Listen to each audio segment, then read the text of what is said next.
Unified 911, anong matutulong namin sa'yo? Anya ti maitulong mi ken ka po. Anong may tatabang ko sa Unsay imo? akong ikatabang nimo? Ngini makadabang na misal ka no. Sa anumang wika o dialekto, may tulong na darating sa iyo.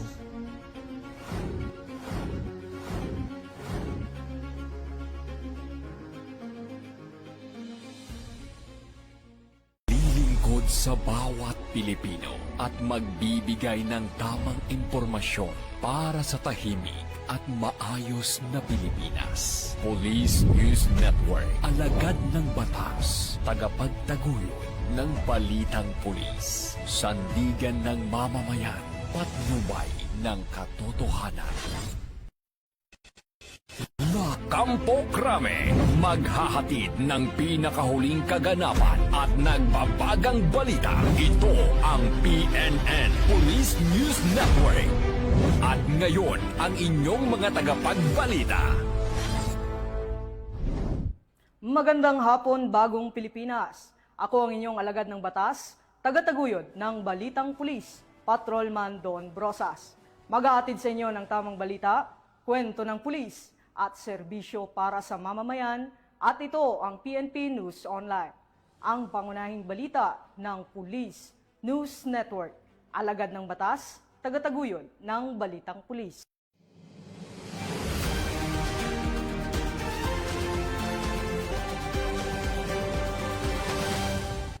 Narito ang mga balitang hatid ng ating PNN correspondents mula sa iba't ibang panig ng bansa.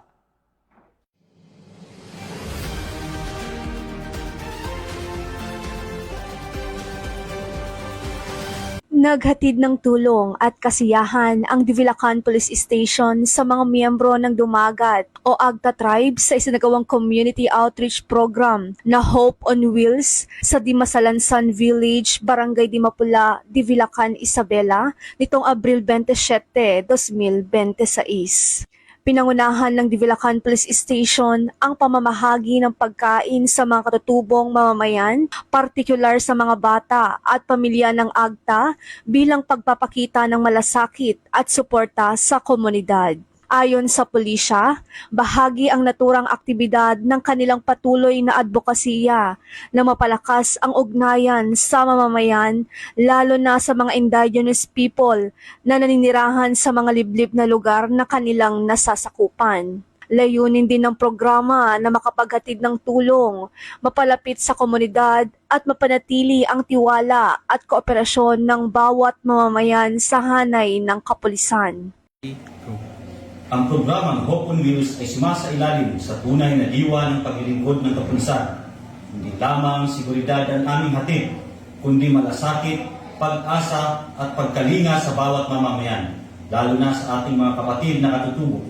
Patuloy kaming magsiserbisyo ng may puso at katapatan.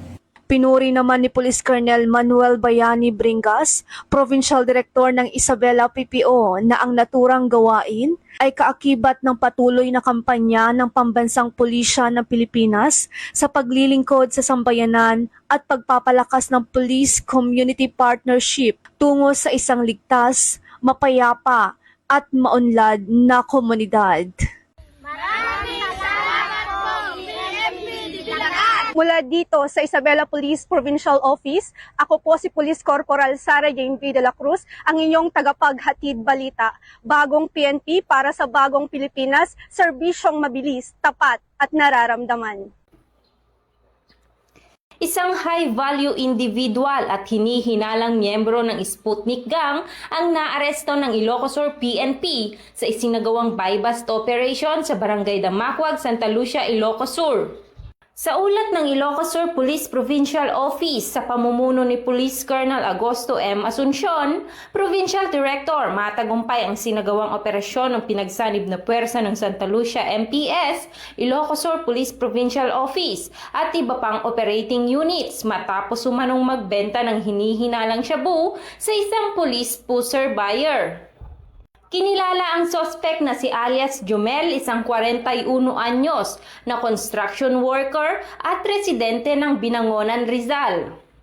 Na-recover mula sa sospek ang buy bust money at 2 sachet ng hinihinalang shabu na may kabuuang timbang na humigit kumulang 187 gramo at tinatayang halagang 1,271,600 pesos batay sa standard drug price. Dinala ang sospek at ang mga ebidensya sa Santa Lucia Municipal Police Station para sa wastong dokumentasyon at pagsasampa ng kaso sa paglabag sa RA 9165 o Comprehensive Dangerous Drugs Act of 2002. Sa patuloy na laban kontra ilegal na droga, layon ng mga autoridad na higit pang paigtingin ang kanilang operasyon upang masugpo ang mga drug den at mabawasan ang pagkalat ng pinagbabawal na gamot sa komunidad para sa mas ligtas at mas maunlad na pamayanan. Mula dito sa Ilocos Region, ako ang iyong PNN correspondent, Patrolwoman Vicky Lyra Barbero, alagad ng batas, tagataguyod ng balitang pulis at ito ang bagong PNP para sa bagong Pilipinas. Serbisyong mabilis, tapat at nararamdaman. Wanted sa incestuous rape sa Calamba, Misamis Occidental, arestado sa Cebu. Arestado ang isang other wanted person matapos masilbihan ng warrant of arrest sa Purok Bacood, Barangay Panas, Consolacion, umaga ng Abril 27, kasalukuyang taon. Kinilala lamang sa alias na Elmer. Sa 64 anyos ang suspects na residente ng nasabing lugar. Ayon sa pulisya, nadakip ang suspect bandang alas 9 ng umaga sa bisa ng warrant of arrest para sa kasong incestuous rape na may walang inirekomendang piyansa na inilabas noong Setyembre 26, 2005 ng Korte sa Misamis Occidental. Sinagawa ang operasyon ng 1002nd Maneuver Company, Regional Mobile Force Battalion 10, katuwang ang Consolacion MPS, Cebu PPO, sa koordinasyon ng Plaridel MPS, Misamis Occidental. Kasalukuyang nasa kustodiya ng Consolacion MPS ang suspect para sa kaukulang disposisyon at pagsasampa ng kaso. Dito sa Police Regional Office 10, 1002nd Maneuver Company, Regional Mobile Force Battalion 10, ako ang inyong PNN correspondent, Police Corporal Harley Osorio, alagad ng batas, tagataguyod ng balitang pulis. Mas pinaigting ng kapulisan katuwang ang AFP at komunidad ang mga hakbang upang mapanatili ang kapayapaan at maiwasan ang paglaganap ng karahasan at ekstremismo sa probinsya ng Camarines Norte. Sa Barangay Kulasi, Bayan ng Mercedes, pinangunahan ng RPSB Team Kulasi ng Camarines Norte 1st Provincial Mobile Force Company sa pamumuno ni Police Major John C. Villaferte, Force Commander, katuwang ang Philippine Army, ang mga programang nakatuon sa seguridad at aktibong partisipasyon ng komunidad. Noong April 17, matagumpay na inilunsad ang Sipa ng Kabataan para sa Kapayapaan, Taekwondo Sports Clinic na naglalayong gabayan sa mas disiplinado mumuhay. Sa pamamagitan ng basic Taekwondo training, physical fitness activities at values formation, hinuhubog ang disiplina, respeto at kumpiyansa ng mga kabataan. Layunin din itong ilayo sila sa mga negatibong impluensya at maiwasan ang anumang pagkakasangkot sa karahasan o ekstremistang grupo. Nakilahok sa aktibidad ang mga opisyales ng barangay at BPSO na katuwang ng PNP at AFP sa pagpapanatili ng kaayusan sa lugar. Nagpapatuloy ang regular na training, mentorship at paggabay sa mga kabataan upang mas mapalakas pa ang kanilang kakayahan at responsableng paghubog bilang miyembro ng komunidad. Kasabay nito, tuloy-tuloy din ang community engagement at information drive sa mga residente upang mas mapalawak ang kamalayan sa kapayapaan at seguridad. Nagsagawa ng joint community activity ang RPSB Team Kulasi kasama ang Philippine Army Civil Military Operations at Mercedes Municipal Police Station sa pamumuno ni Police Major Arthur Borja.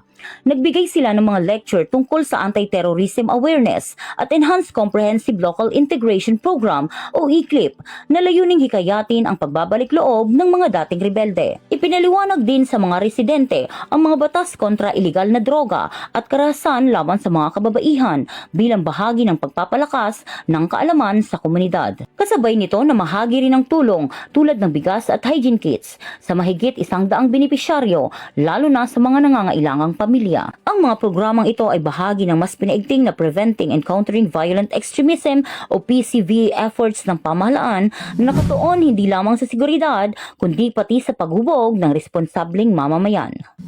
Sa tulong ng pagkakaisa ng PNP, AFP at mamamayan, patuloy ang pagtataguyod ng isang ligtas, maayos at mapayapang komunidad. Mula sa Camarines Norte Police Provincial Office, ako po si Police Master Sergeant Dian L. Pajarillo, nag-uulat para sa Police News Network. At ito ang inyong bagong PNP para sa bagong Pilipinas, serbisyong mabilis, tapat at nararamdaman.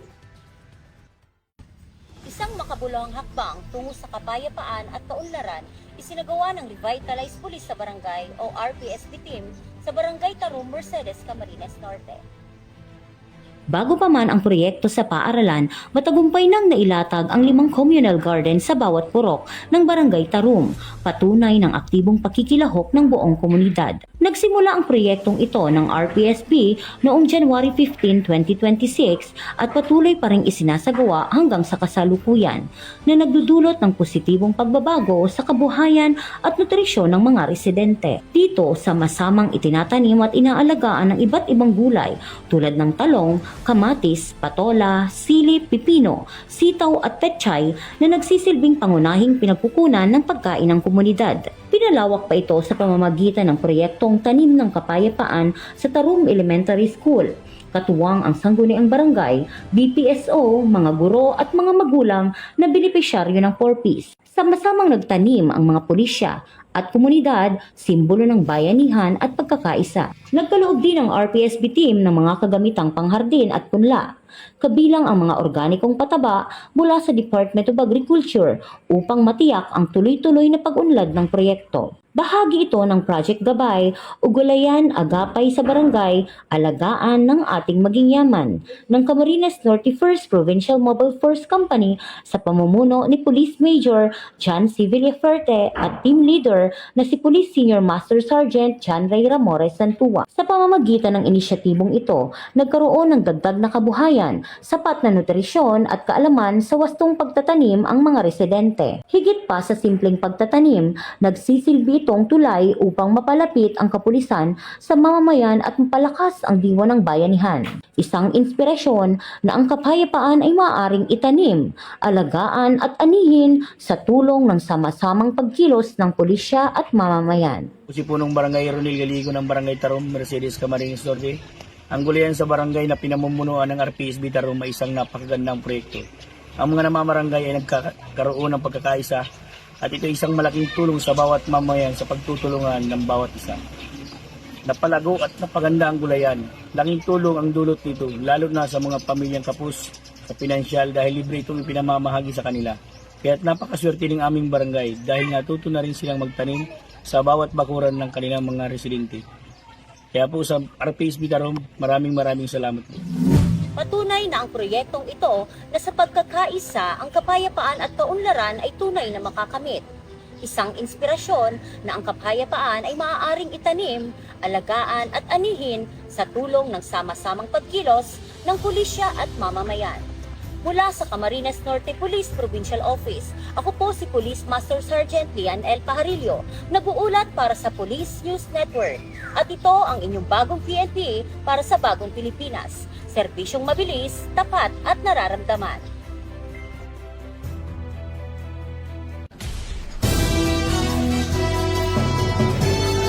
Kasagsagan na naman ng PNP Recruitment 2026. Ano pong mensahe nyo sa ating mga police applicants na balak tahakin ang serbisyo publiko, sir? Of course, para sa ating mga PNP applicants, kailangan maghanda silang maigi. Alam naman natin na napakahigpit ng ating regulasyon pagdating sa ating recruitment. May mga observers tayo from NAPOLCOM, from IMEC, na sinisigurado natin na wala yung dati nating proseso na palakasan system. Wala na po yun. So ngayon, ang ating mga PNP applicants kailangan maghanda, magiging matatag, at ready for the interview. Sir, baka may mensahe din kayo sa ating mga police applicants kasi merong mga lumalapit sa kanila, magbibigay ng pera para lang makapasok sa PNP, sir. Baka meron kayong gustong bigyan babala sa kanila, sir. Of course, binabalaan natin yung ating mga PNP applicant. Hindi po ginagawa ng PNP ang manghihingi ng pera para makapasok. Ang proseso natin ay mahigpit, no? At gaya na nabanggit ko, meron tayong NAPOLCOM na nag-observe. Wala kaming binibigyan ang PNP, lalong-lalo na sa NCRPO. Walang sino man na miyembro ng NCRPO na pwedeng lumapit sa PNP applicants at mag-offer ng kahit magkano para makapasok sa PNP. Lahat ay dadaan sa proseso. Lilingkod sa bawat Pilipino at magbibigay ng tamang impormasyon para sa tahimik at maayos na Pilipinas. Police News Network, alagad ng batas, tagapagtaguyod ng balitang pulis, sandigan ng mamamayan, patnubay ng katotohanan. Naaresto ng mga operatiba ng Vincent's Municipal Police Station ang rank number 10 Provincial Most Wanted Person bandang alas 5:30 ng umaga nitong Abril 27, taong kasalukuyan sa Barangay Kalamunding, Labo, Camarines Norte. Kinilala ang sospek sa alias na Bert, 22 anyos, binata at residente ng Barangay Mangkayo, Vincent's, Camarines Norte. Inaresto ang sospek sa bisa ng warrant of arrest para sa kasong acts of lasciviousness na may kaugnayan sa Republic Act 7610 o Special Protection of Children Against Abuse, Exploitation and Discrimination Act. Ang warrant ay pinalabas noong Abril 24, 2024 na may piyansang 100,000 piso. Sa kasalukuyan, nasa kustodiya na ng Vincent's Municipal Police Station ang sospek para sa dokumentasyon at tamang disposisyon sa kaso. Patuloy ang kampanya ng kapulisan laban sa kriminalidad upang matiyak ang kaligtasan ng komunidad. Muling paalala ng kapulisan, makipagtulungan at agad na iulat inalang aktibidad sa inyong lugar. Sa pinaigting na kriminalidad, patuloy na naisan tuwang ang mamamayan, ang hustisya at kapaya Camarines Norte. Mula sa Camarines Norte Police Provincial Office, ako si Police Staff Sergeant Cecilia Caudilla, nag-uulat para sa Police News Network. At ito ang bagong PNP para sa bagong Pilipinas. Serbisyong mabilis, tapat at nararamdaman. At yan ang mga balitang nakalap ng ating PNN correspondents mula Luzon, Visayas at Mindanao. At para po sa mas malawak at mas mabilis na paghahatid ng balita, huwag kalimutang mag-like, follow at share sa official social media accounts ng Police News Network. Tumutok sa aming YouTube channel para sa mga live stream at replay. At i-follow kami sa aming X account para sa real-time updates. Maaari rin kayong bumisita sa aming Facebook page para sa iba pang mahalagang balita at impormasyon. Manatiling mapagmatsyag at laging alamin ang totoo. At sa ngalan po ng pamunuan ng Philippine National Police, sa pangunguna ni Chief PNP, Police General Jose Melencio Nartates Jr. at sa pamumuno ni President Ferdinand Bongbong Marcos Jr., kami ay maglilingkod sa bawat Pilipino at magbibigay ng tama at balansing balita. Mula rito sa tanggapan ng tagapag-ugnay ng Pambansang Pulisya, ako ang inyong alagad ng batas, taga-taguyod ng Balitang Pulis, Patrolman Don Brosas. Maghahatid ng tamang balita, kwento ng pulis at serbisyo para sa mamamayan, at ito ang PNP News Online, ang pangunahing balita ng Police News Network. At ito ang bagong PNP para sa bagong Pilipinas, serbisyong mabilis, tapat at nararamdaman.